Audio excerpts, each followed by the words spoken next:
Good afternoon, good morning, good night, or whenever you're watching this. We're going to talk about outfield today. First of all, we'll hit a few basics in the outfield, or a few different types of little methods, little ideas on the outfield. First of all, there's no bases in the outfield, number one.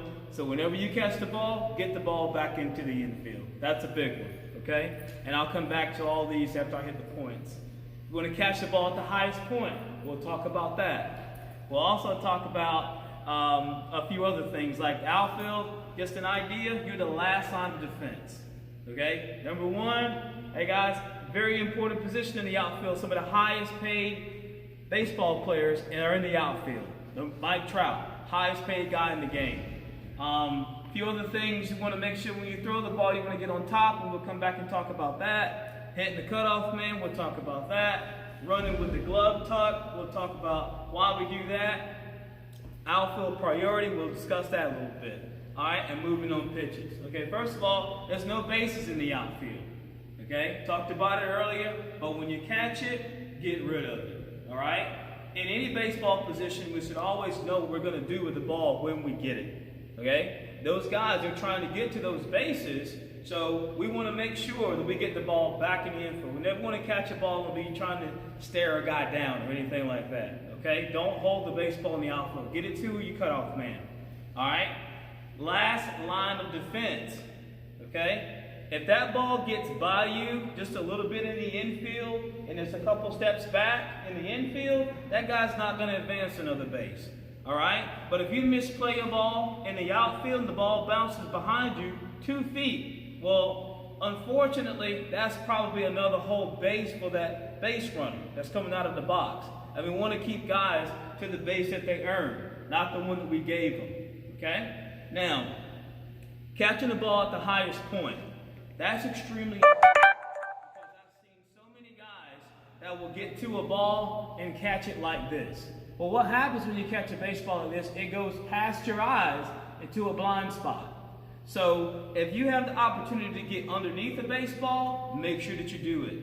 Okay? You want to get to it, sprint to the spot, get underneath the baseball, all right, throw it on foot back and catch the ball right on your nose right here. Boom. The hand on the outside.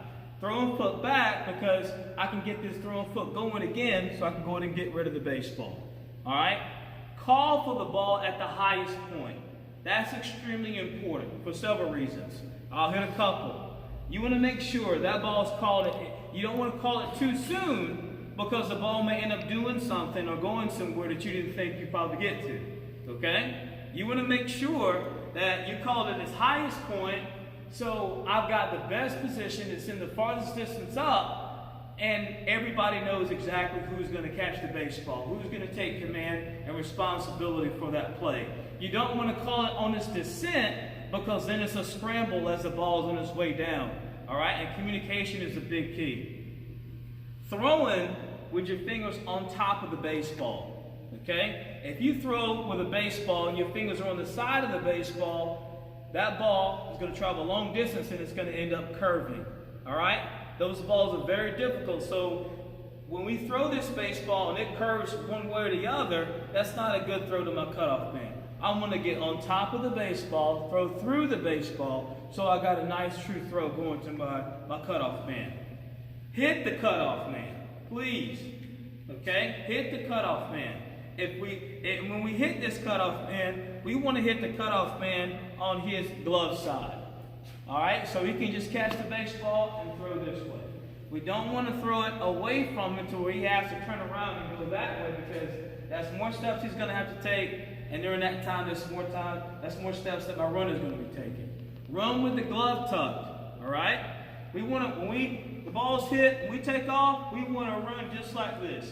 We get to where we're going to catch the ball if we happen to get underneath it, and then we present the glove. You don't want to run with the glove out, okay? If I'm running and I'm racing, I promise you, me, you, anybody else can run a whole lot faster if we're pumping our arms versus just holding the glove out.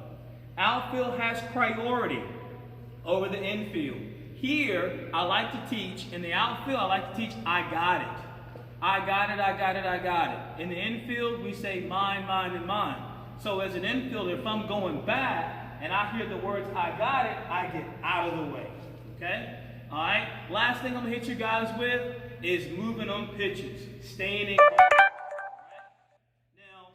In the outfield, you don't have to get way down like an infielder, okay? But we do not want you sitting back on your heels. All right? As the pitcher begins his delivery, you start moving when he starts moving, and we just want you on the ball of your toes when the ball gets into the hit zone.